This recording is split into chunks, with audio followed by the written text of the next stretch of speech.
Colombia's president has warned Donald Trump that he risked waking the jaguar after the U.S. leader suggested that any country he believed was making illegal drugs destined for the U.S. was liable to a military attack.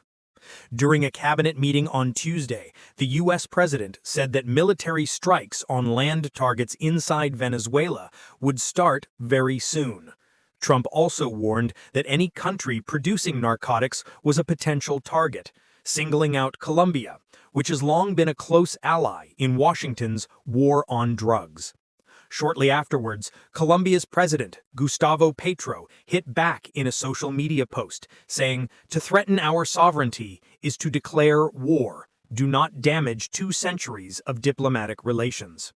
Petro also invited Trump to visit Colombia, the world's largest producer of cocaine, to see his government's efforts to destroy drug-producing labs. He wrote, "Come with me, and I'll show you how they are destroyed, 1 lab every 40 minutes."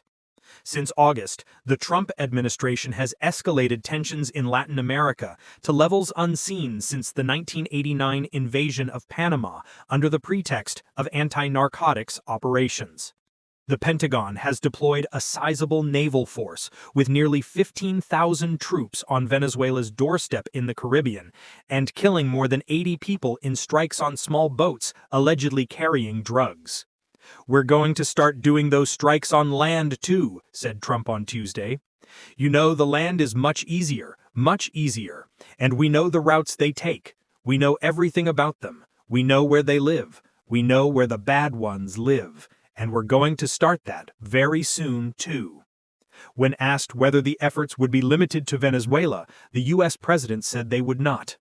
"I hear Colombia, the country of Colombia, is making cocaine. They have cocaine manufacturing plants, okay? And then they sell us their cocaine. We appreciate that very much.